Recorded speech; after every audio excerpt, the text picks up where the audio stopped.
Hello everyone. Today in this video we will discuss chapter number 11 of NCERT class plus 2 physics, dual nature of matter and radiation. The most important topic of this chapter is photoelectric effect. As we know that in photoelectric effect it is the process of emission of electron from the surface of the metal when a light of a suitable frequency fall on the surface. There are different metals and totally dependent. We know that photoelectric effect is totally based on work function of the metal. Different metals having different work function. Lowest work function of having a metal that is cesium. We know that, and highest work function of the metal is platinum. Clear? Work function is measured in the unit of electron volt. Okay, so different metals having different work function. So today in this video we will discuss the experimental part of the photoelectric effect. This is the experimental setup, experimental arrangement of photoelectric effect. This is evacuated glass tube. This is evacuated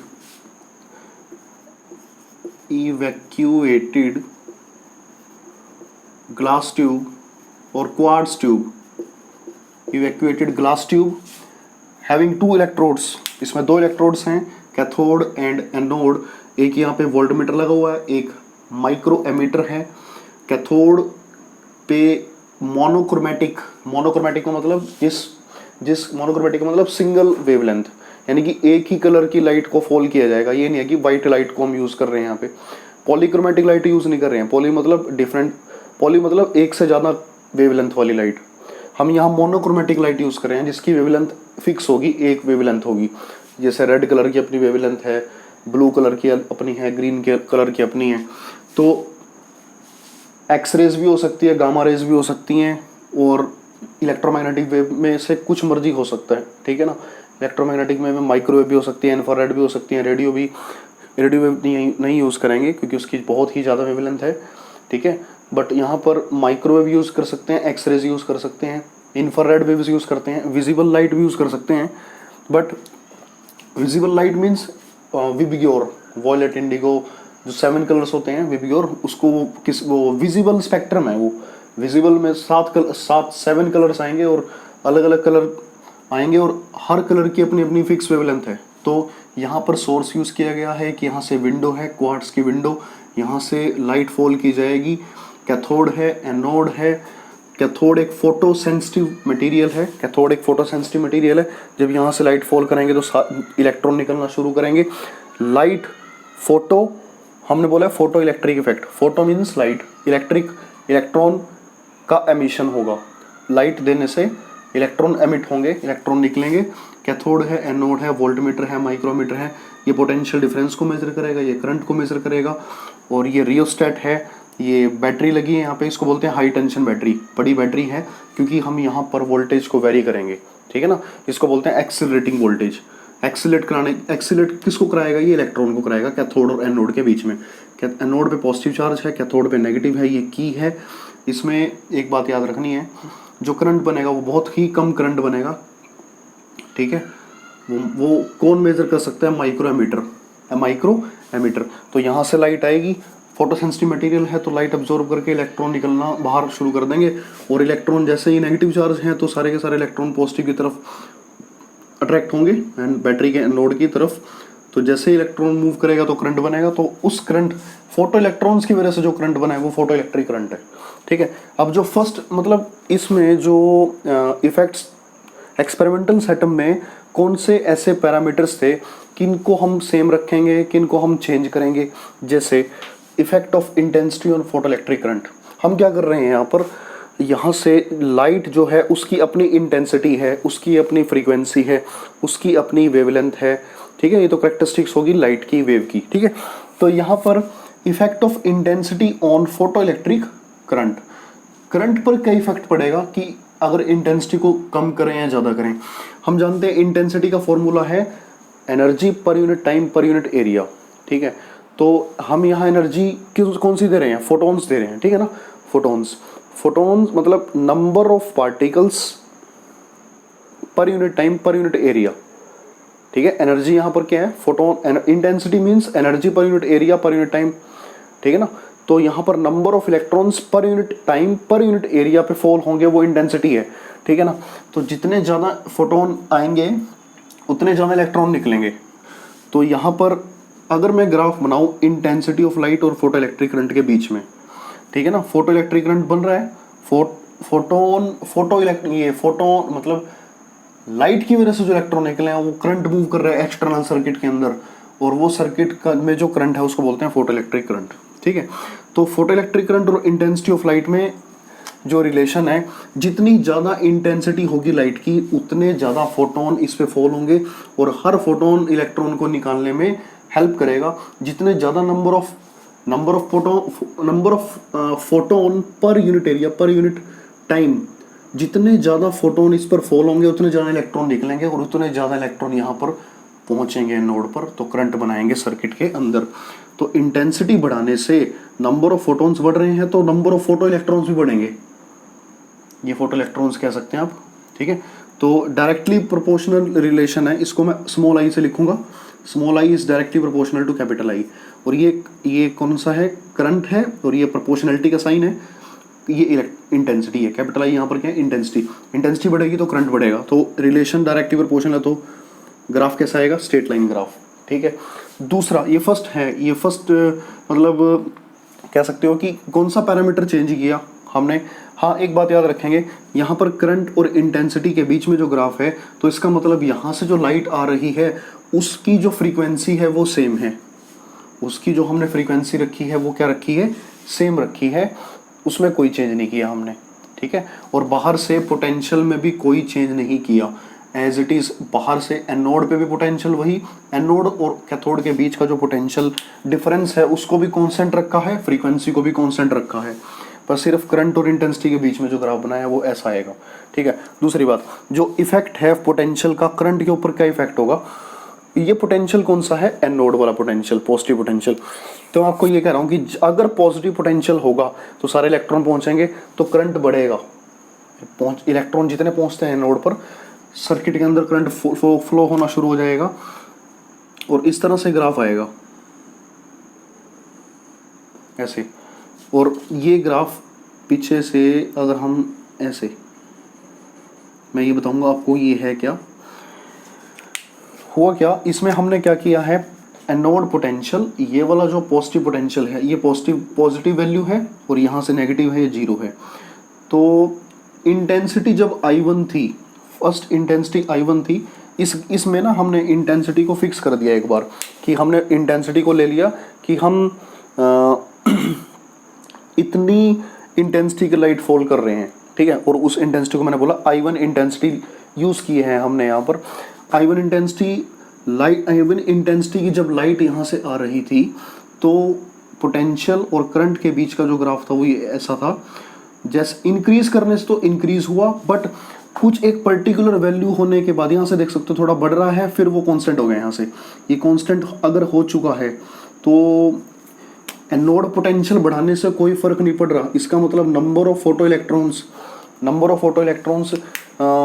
constantly पहुँच रहे हैं, constant current बन रहा है, ठीक है। Constant current बनेगा तो ये जो करंट है ये इससे ज़्यादा करंट तो गया ही नहीं, तो कांस्टेंट हो गया करंट। तो मैं इसको लिखूंगा ISAT, आई सैचुरेशन, ठीक है।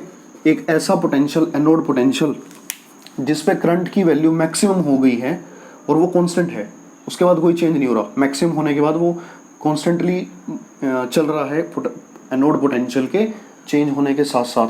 तो यहाँ से देख सकते हो कि जो करंट है वो किसके, मतलब यहाँ से जितनी ज़्यादा, ये क्या है, I1 इंटेंसिटी है, ठीक है। और ये क्या है, यहाँ पर मैंने ये I1 इंटेंसिटी लिखा है, और यहाँ पर लिखा है, ये स्मॉल आई लिखना चाहिए मेरे को, यहाँ पर स्मॉल आई यहाँ पर करंट के लिए यूज़ कर रहा हूँ मैं, small I for saturation current. अगर हम इस करंट को 0 करना चाहते हैं तो यानी कि इसको इतना, अभी तो ज़्यादा पोटेंशियल है तो सारे के सारे इलेक्ट्रॉन पहुँच रहे हैं वहाँ पर, सारे इलेक्ट्रॉन पहुँचेंगे तो नेचुरली करंट तो बनेगा ही। तो इस पोटेंशियल को इतना कम कर दो कि इलेक्ट्रॉन पहुंच ही ना पाए, ये इलेक्ट्रॉन को अट्रैक्ट ही ना करे, ठीक है। तो अगर ये अट्रैक्ट नहीं करता, जीरो पर जाकर हमने देखा अगर हम इसको जीरो भी कर दें तब भी इलेक्ट्रॉन्स जा लगातार चल ही रहे हैं। तो यहाँ पर करंट की वैल्यू अभी भी जीरो नहीं है, हालांकि बहुत कम है पर फिर भी जीरो नहीं है। पोटेंशियल जीरो करने के बावजूद भी पॉजिटिव था। अब नेगेटिव साइड में अगर चलते हैं, इस तरफ डिक्रीजिंग और डिक्रीजिंग साइड में चलते हैं, जीरो पर आने के बाद भी इलेक्ट्रिक करंट की वैल्यू है। तो अगर हम इस करंट को जीरो करना चाह रहे हैं तो हमने क्या किया, रिटार्डिंग पोटेंशियल अप्लाई कर दिया, नेगेटिव पोटेंशियल, नेगेटिव डायरेक्शन में पोटेंशियल को अप्लाई किया। तो हुआ क्या, ये जो ग्राफ था वो कुछ इस तरह से आएगा और इस पॉइंट पे कट करेगा, और जो ये इस पॉइंट पे कट कर रहा है इसको बोलते हैं कट ऑफ पोटेंशियल या स्टॉपिंग पोटेंशियल। इसका एक नाम है, ये नेगेटिव है ना, तो इसको बोलते हैं cut off potential, cut off potential कह सकते हो, या फिर स्टॉपिंग पोटेंशियल कह सकते हो, ठीक है। कट ऑफ पोटेंशियल या स्टॉपिंग पोटेंशियल। रिटार्डिंग मतलब decreasing, negative of anode potential, that is retarding means decreasing order, decreasing में पोटेंशियल डिक्रीज हो रहा है, यहाँ से नेगेटिव मोर नेगेटिव हो रहा है। तो एक पॉइंट पर आकर इसकी वैल्यू, करंट तो जीरो बन गया, तो पोटेंशियल यहाँ पर क्या है, ये स्टॉपिंग पोटेंशियल है। तो स्टॉपिंग पोटेंशियल का मतलब वो पोटेंशियल है, वो कम से कम वो मिनिमम और नेगेटिव पोटेंशियल है जिसकी वजह से फोटो इलेक्ट्रिक करंट की वैल्यू क्या हो गई है, जीरो, ठीक है। तो स्टॉपिंग पोटेंशियल ने क्या किया, करंट को जीरो कर दिया, ठीक है। तो इसने देखो, अब ये देख सकते हो करंट क्यों जीरो होगा, वैसे तो इलेक्ट्रॉन चल रहे हैं, वैसे तो इलेक्ट्रॉन यहाँ से अगर इलेक्ट्रॉन चल रहा है तो मगर मूव कर रहा है इलेक्ट्रॉन, तो उस इलेक्ट्रॉन के पास वर्क कर रहा है, वो वर्क कर रहा है, तो इसका मतलब उसके पास एनर्जी है। वो एनर्जी कौन सी है, मोशन में तो काइनेटिक एनर्जी है। इस इलेक्ट्रॉन के पास जो एनर्जी है वो है काइनेटिक एनर्जी। तो अगर मैं इसको ऐसे लिखूँ, इसके लिए मैक्सिमम जो काइनेटिक एनर्जी है, काइनेटिक एनर्जी वो है हाफ एम वी मैक्स का square, maximum velocity half m v square होता है ना, काइनेटिक एनर्जी का होता है हाफ एम वी मैक्स का स्क्वायर। तो यहाँ से देख सकते हो कि मैक्सिमम जो ये एनर्जी मीन्स वर्क, तो पोटेंशियल क्या होता है, पोटेंशियल होता है वर्क अपॉन चार्ज। अगर यहाँ पर एनर्जी मीन्स यहाँ पर वर्क ही तो है, अगर ये मूव कर रहा था इसका मतलब इलेक्ट्रॉन वर्क कर रहा था, उसके पास एनर्जी थी तभी वो वर्क कर रहा था। तो वर्क यहाँ से क्या आएगा, V इंटू क्यू। तो हमने इतना पोटेंशियल कर दिया, किस पे पोटेंशियल अप्लाई किया है, चार्ज पे, यानी कि इतना कम पोटेंशियल कर दिया कि उसने फास्ट मूविंग इलेक्ट्रॉन जिसके पास मैक्सिमम काइनेटिक एनर्जी थी, वो उतना पोटेंशियल दे दिया उसको, ठीक है ना, कि the work potential on fast moving electron having maximum kinetic energy. और मैंने बोला ये स्टॉपिंग पोटेंशियल है, तो नेगेटिव इतना, इसको समझ रहे हो ना बात, इसको बैलेंस करने के लिए पोटेंशियल दिया जाएगा, पर वो नेगेटिव पोटेंशियल है ताकि ये इलेक्ट्रॉन रुक जाए। तो मैक्सिमम जो वेलोसिटी होगी, जिस भी इलेक्ट्रॉन की मैक्सिमम वेलोसिटी होगी, वो एनर्जी को मतलब बैलेंस करने के लिए उस पर पोटेंशियल अप्लाई किया गया ताकि करंट रुक जाए, इलेक्ट्रॉन का फ्लो रुक जाए, और वो काइनेटिक उस इलेक्ट्रॉन की जो मैक्सिमम वेलोसिटी के साथ मूव कर रहा था, वो काइनेटिक एनर्जी का इलेक्ट्रॉन उस पर कितना पोटेंशियल हुआ, कितना स्टॉपिंग पोटेंशियल अप्लाई करना पड़ा, EV0। यहाँ से भी देख सकते हो, ये समझ रहे हो बात तुम, W क्या होगा, V इंटू क्यू। V यहाँ पर स्टॉपिंग पोटेंशियल है, E यहाँ पे Q मैंने लिखा ना, Q यहाँ पर क्या है, E है, ये चार्ज ऑन इलेक्ट्रॉन। तो यहाँ से देखो ये फॉर्मूला आ गया यहाँ से, ठीक है। काइनेटिक एनर्जी किसके इक्वल आ गई, काइनेटिक एनर्जी क्या है, हाफ एम वी मैक्स का स्क्वायर इक्वल टू EV। इसको बोलते थे E यहाँ पे चार्ज ऑन इलेक्ट्रॉन, और V0 यहाँ पर क्या है, स्टॉपिंग पोटेंशियल, ठीक है। तो ये फॉर्मूला याद रखेंगे। इस मतलब जो सिग्निफिकेंस क्या है इस ग्राफ की, पोटेंशियल और करंट के बीच के ग्राफ की, अगर इंटेंसिटी I1 रखा जाए करंट और पोटेंशियल के बीच में ग्राफ बनाया जाए तो एक बार तो इंक्रीज करेगा पोटेंशियल बढ़ाने के साथ, फिर वो कांस्टेंट रहेगा। अगर उसको जीरो करना चाहते हैं तो हमें नेगेटिव साइड में पोटेंशियल को अप्लाई करना पड़ेगा, वो करंट को जीरो कर देगा। जिस पोटेंशियल पर करंट की वैल्यू जीरो है वो स्टॉपिंग पोटेंशियल है। जिस भी पोटेंशियल नेगेटिव पोटेंशियल पर करंट की वैल्यू जीरो है वो पोटेंशियल कौन सा है? Stopping potential. ठीक है, तो यहाँ से क्लियर। अगर मैं इन्होंने ग्राफ बनाया, अगर I1 ले रहे हो तो ये ग्राफ बनता है। I2 इंटेंसिटी लेने पे भी स्टॉपिंग पोटेंशियल में कोई फर्क नहीं आया। यहाँ पे I2 इंटेंसिटी ली, मान लो यहाँ पर I1 की वैल्यू यहाँ पर, और यहाँ से ये क्लियर है कि I2 greater than I1, I2 is greater than I1। ठीक है ना, तो I2 अगर बड़ा है I1 से तो इंटेंसिटी इज इंडिपेंडेंट रही स्टॉपिंग पोटेंशियल पर। इस ग्राफ का एक इंपॉर्टेंस ये भी है कि इंटेंसिटी बढ़ाने से स्टॉपिंग पोटेंशियल पे कोई फर्क नहीं है। इंटेंसिटी बढ़ाने से स्टॉपिंग पोटेंशियल पे कोई फर्क नहीं है। ठीक है, तो ये इंपॉर्टेंस याद रखेंगे। तीसरे ग्राफ पे चलते हैं, effect of frequency of incident radiation on stopping potential. देखो बेटा, इसमें हमने बात की थी करंट और इंटेंसिटी की, तो डायरेक्टली रिलेशन आ गया, स्ट्रेट लाइन ग्राफ आ गया। यहाँ पर करंट और एनोड पोटेंशियल के बीच में ग्राफ बनाया था, इंटेंसिटी को फिक्स करा था। फ्रीक्वेंसी तो है ही इसमें कांस्टेंट, इस ग्राफ में भी फ्रीक्वेंसी कांस्टेंट है, इसमें भी कांस्टेंट है फ्रीक्वेंसी। अब तीसरी, अगर हम फ्रीक्वेंसी का ही रिलेशन देखें, स्टॉपिंग पोटेंशियल के साथ कोई रिलेशन बनता है। अब यहाँ पर ये मान के चलो कि हमारी जो इंटेंसिटी है, अब यहाँ इंटेंसिटी सेम रहेगी। इंटेंसिटी, क्योंकि यहाँ किस किस के बीच में ग्राफ है, इंसिडेंट रेडिएशन और स्टॉपिंग पोटेंशियल के बीच में हमें रिलेशन देखना है कि रिलेशन बनता है क्या। यहाँ तो फ्रीक्वेंसी सेम थी, सेम फ्रीक्वेंसी थी, इंटेंसिटी अलग अलग थी। इंटेंसिटी अलग अलग होने के बावजूद भी स्टॉपिंग पोटेंशियल पे कोई फर्क पड़ा ही नहीं, तो intensity is independent on stopping potential. अब हम फ्रीक्वेंसी के साथ देखना चाहते हैं कि बजाय इंटेंसिटी के फ्रीक्वेंसी का कोई रिलेशन है स्टॉपिंग पोटेंशियल के साथ। तो देखा ये गया, ये ग्राफ बना, ये ग्राफ,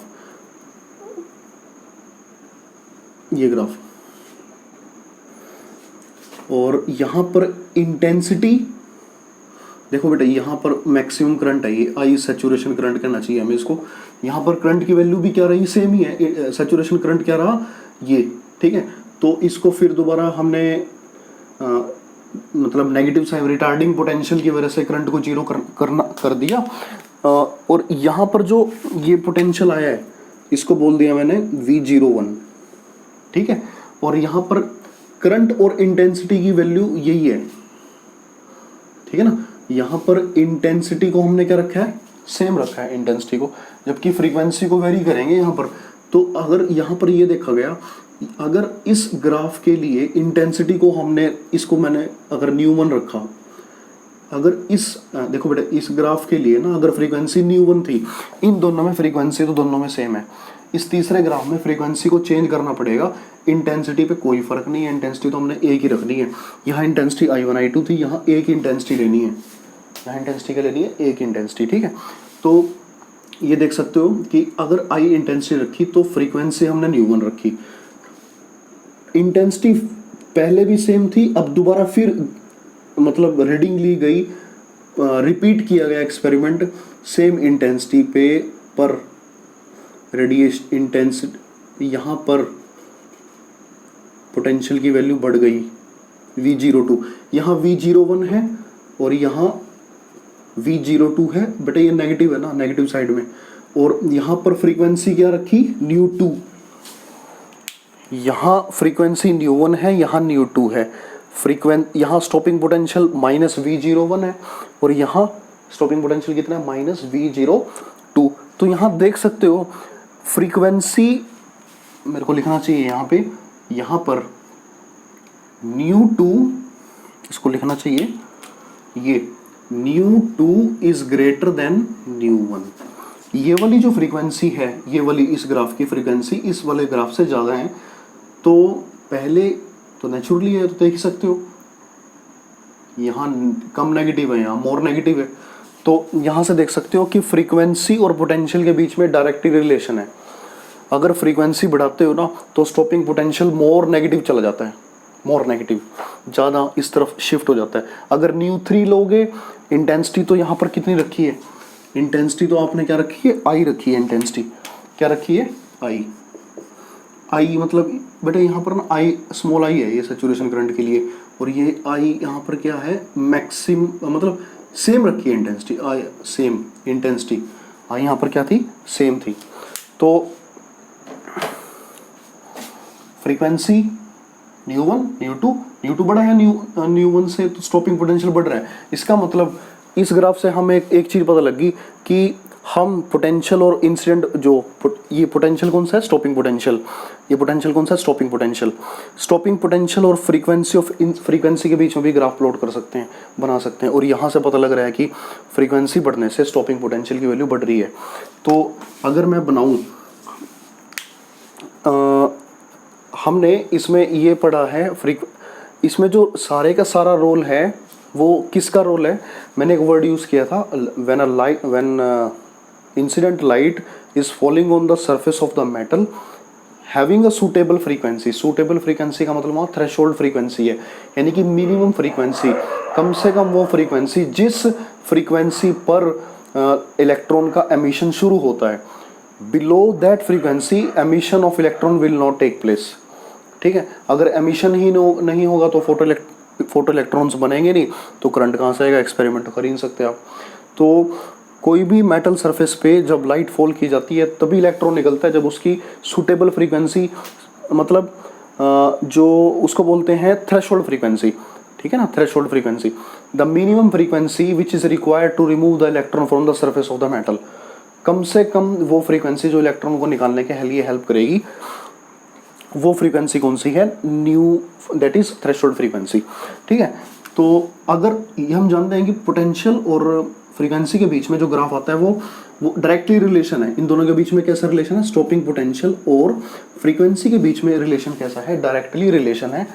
तो अगर फर्स्ट एक ये ग्राफ लेते हो, अगर आप ये ग्राफ लेते हो, ठीक है, तो दोनों का जो ग्राफ है, ये कोई अलग मेटल है, ये ए मेटल है और ये बी मेटल है, ठीक है, तो इसकी फ्रीक्वेंसी, थ्रेशोल्ड फ्रीक्वेंसी कुछ और है, मान लिया इसकी ν01 है और दूसरे मेटल की जो फ्रीक्वेंसी है थ्रेशोल्ड फ्रीक्वेंसी वो ν02 है, पर वो जीरो नहीं है, जीरो से शुरू नहीं होगा, कुछ ना कुछ फ्रीक्वेंसी होगी, अपने आप इलेक्ट्रॉन तो निकलेगा नहीं।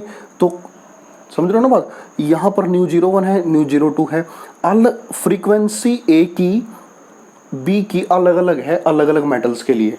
तो यहाँ से देख सकते हो ये फ्रीक्वेंसी कम है, ये ज़्यादा है, तो थ्रेशोल्ड फ्रीक्वेंसी बी के लिए ज़्यादा चाहिए, ये हमने एज्यूम किया है, बट ये हम समझते हैं कि स्टॉपिंग पोटेंशियल और फ्रीक्वेंसी के बीच में डायरेक्टली रिलेशन है, ठीक है ना। तो लीनियर ग्राफ आएगा, स्ट्रेट लाइन ग्राफ आएगा। तो मैं ये बता रहा हूँ आपको कि थ्रेशोल्ड फ्रीक्वेंसी दोनों, ये फर्स्ट मेटल है, ये ए मेटल है, ये metal B, metal A metal B, दोनों की जो थ्रेशोल्ड फ्रीक्वेंसी है वो दोनों की अलग अलग है। तो हम इस ग्राफ को थोड़ा सा आगे डिटेल में पढ़ेंगे आइंस्टाइन इक्वेशन में। तो अभी तक ये बस ये आपको समझना है कि एक्सपेरिमेंटल स्टडी क्या थी फोटो इलेक्ट्रिक इफेक्ट के बारे में, ठीक है। इसमें एक ये करंट और इंटेंसिटी के बीच में ग्राफ है, पोटेंशियल और करंट के बीच में ग्राफ है, इंटेंसिटी को अलग अलग कर दिया, फ्रीक्वेंसी दोनों में सेम रही, थर्ड वाले में फ्रीक्वेंसी को चेंज कर दिया, करंट और पोटेंशियल के बीच में सेम ग्राफ है, आई सेम रखा, फ्रीक्वेंसी क्या रही यहाँ पे अलग अलग रही, फ्रीक्वेंसी थोड़ी बढ़ाओगे तो पोटेंशियल बढ़ता है, तो पोटेंशियल और फ्रीक्वेंसी के बीच में ये ग्राफ बनता है, डायरेक्टली रिलेशन है, तो ये स्ट्रेट लाइन आएगी, लीनियर ग्राफ बन रहा है, तो ये ν01 है, ये ν02 है, ठीक है। तो यहाँ इन दोनों की सिग्निफिकेंस मैं बताऊंगा आइंस्टाइन फोटो इलेक्ट्रिक इक्वेशन में, जहाँ पर आइंस्टाइन इक्वेशन पढ़ेंगे फोटो इलेक्ट्रिक इफेक्ट के बारे में। आइंस्टाइन ने एक इक्वेशंस दे रखी हैं, वो हम नेक्स्ट वीडियो में देखेंगे, ठीक है। तो ये इसके बारे में आप पढ़ेंगे आप, ठीक है। Thank you.